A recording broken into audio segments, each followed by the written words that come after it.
So guys, what's up? Welcome na naman sa panibagong tutorial. Ayan, home screen muna tayo. So on this tutorial, turuan ko po kayo kung paano mag-install ng multi-TTS. So ayan, ang ayan, ang multi-TTS po is a open source text-to-speech software na available sa Android. Na hindi lang siya basta open source, dito magamit nyo rin yung mga current text-to-speech engine na magagamit lang natin sa mga Microsoft. Ayan, sa Microsoft Narrator. Currently, magagamit nyo siya dito. And hindi lang yung mga ganong text-to-speech yung mga gamit nyo kasi available na rin dito mga vocalizer voices. So, ilalagay ko sa comment section kung saan nyo download yung exact files na kailangan ninyo. Which means the first one is yung APK file. The other one is yung zip file na may content ng mga voice pack ng multi-TTS. So, hindi pa po available Eloquence dito, pero kung sakali man na available, masasabi ko na ito na yung pinaka-optional natin na pamalit, or masasabi ko na ito na yung pinaka-official natin na pamalit sa Eloquence text-to-speech. Kasi, this text-to-speech software is available siya for both 32 and 64-bit native library architecture. So, simulan na natin, install na natin siya. YouTube, Files, File Manager Plus. So, ngayon, pupunta tayo ng File Manager Plus. File Manager Plus. Ayan.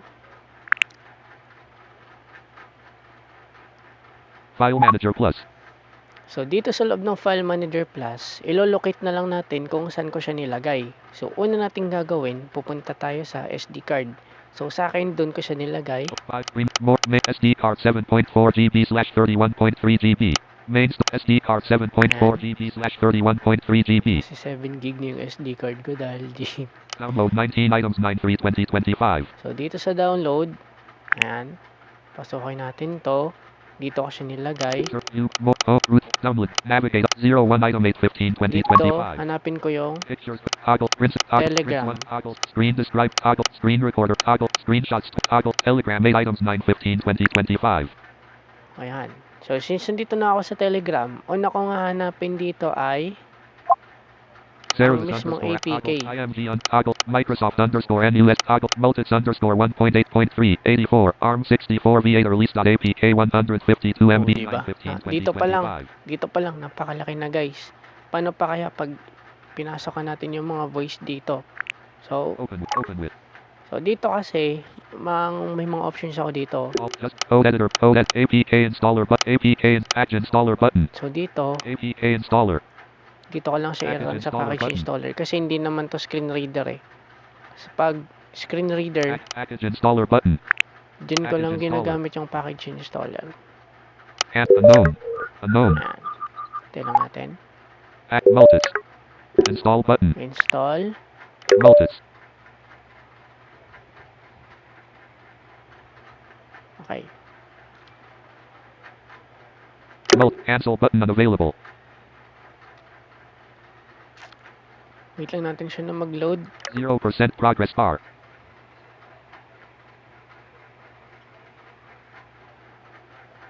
Multits. Ayan, na-download ko na siya kanina kasi para mabilis na lang tayo mag-proceed.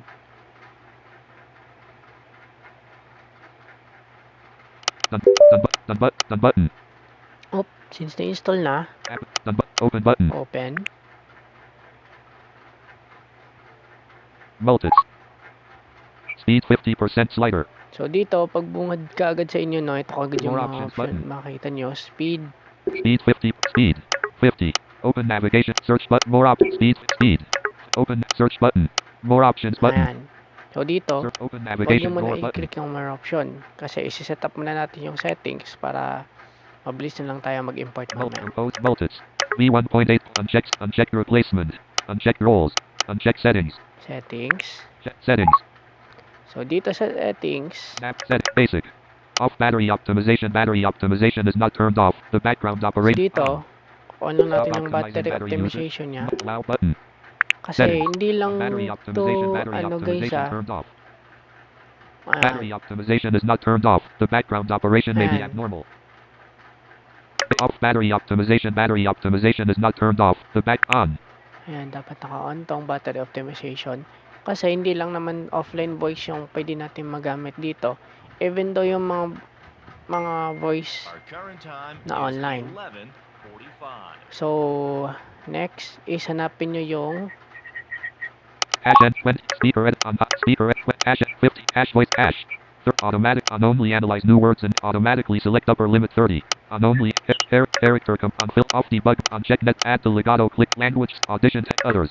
Audio processor not set. Minimum sample rate not set. sa minimum sample rate. Minimum uncheck 16 kilohertz. Lalagay ko lang siya sa 16 Minimum kilohertz. sample rate Ayan. 16 kilohertz. Mas maganda sana kung may 11 dito pero 16 Audio lang. processor not set. Sa audio processor, uncheck sonic. Uncheck sound touch. Cancel button. Uncheck sonic. ito ilalagay ko sa Settings. Sonic. Audio processor sonic. Sundin nyo lang tong yung ginagawa ko. Back button. So, ang next, since after natin ma-setup yung mga yan, Uncheck roles. back, button. and dito na tayo. Speed. Ang pag-import, Open nav. Search button. More options button. so, paano nga ba mag-import ng voice data? So, pasukin nyo to, more, Setup TTS. hindi, Reload data. hindi, BGM. Import data. import data. So, sa akin kasi, madadirect na ako mapunta sa Telegram Telegram. folder ko, kung saan nakalagay. So, ang una kong susubukan dito is itong Uncheck. Spot list. Show help. Search. More op. Acapella underscore NUSAON. 1.zip 41.20 MB September 15. ito. Ito muna si Owen. Preview the file acapella. Home. Recent. More options. Select button. Then, select. Multis. More options button. Ayan. Pagka ganyan, pag na-select nyo na, para makasecure kayo, i-load din nyo yung data. Ayan, more option ulit tayo. Setup. Reload data. Reload. Multis. Ayan. Once na reload na ninyo yung data, Speed 50. Volume. Pitch 20. Pitch 20. Open. Selected. Search button. More options. Avatar. Long press to edit off. Avatar. On. tap niyo yung mismong pangalan ng voice para mag-enable. And then, subukan na natin siya Main as menu. a text-to-speech Speech engine. feedback. G2O settings. Ayan, Multis. punta tayo text-to-speech settings. Preferred engine. Ayan. Uncheck multis.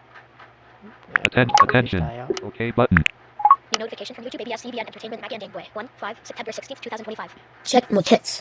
Oh, Uncheck TV. Check more hits. ito na siya. Back button. So, ngayon, kung gusto nyo Text to pang speech. magdagdag, Wanna e home. dapat More hits. nakapag-download kayo ng mga Tap voice. navigate up button. So, since susubukan na natin yung Tap yung preferred acapella, engine more hits settings button. ayan, Wanna e home. Settings up in search one item. Close all more hits. More mag-ATTS. speed 50% slider. Huwag natin Home button galawin to, backwards pero kung speed gusto nyo 50. galawin, bahala Volume kayo. 50. Pitch 20. Pitch 20. Open Wala sa navigate. akin. Selected app. Search button. More options button.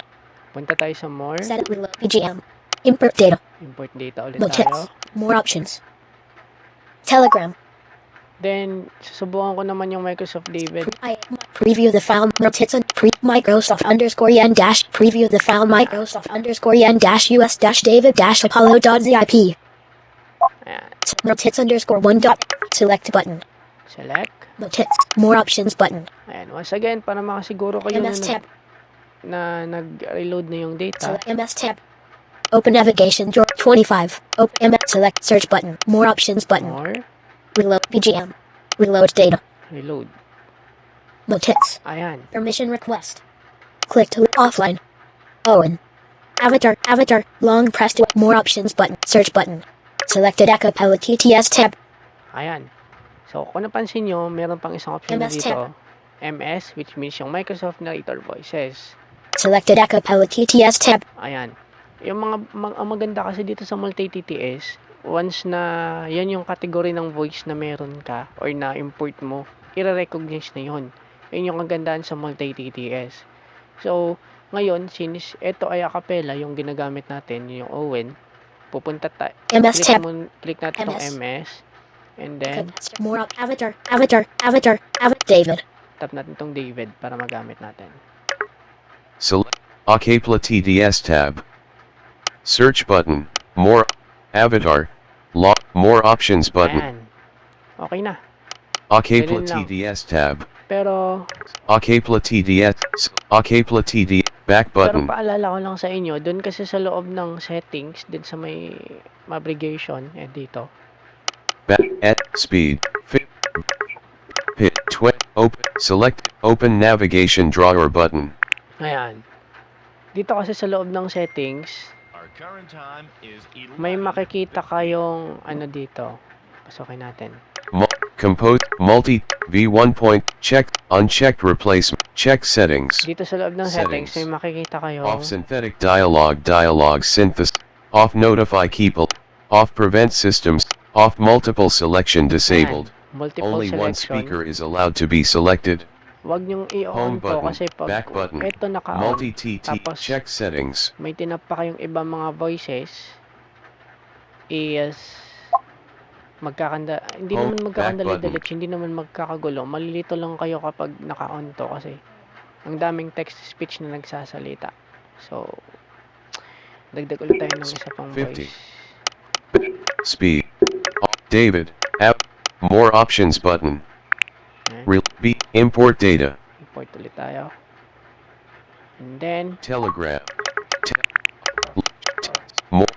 Preview the file akpla_nusaon. Preview the file akpla_nusa sharon.zip 52. Preview the file. More. Select button. ito lang muna yung mga More options button. download ko mga Avatar. voice. Ayan. More option. Acapelle tab. So, since acapella ulit yung in-import natin, tap natin yung acapella. Acapelle.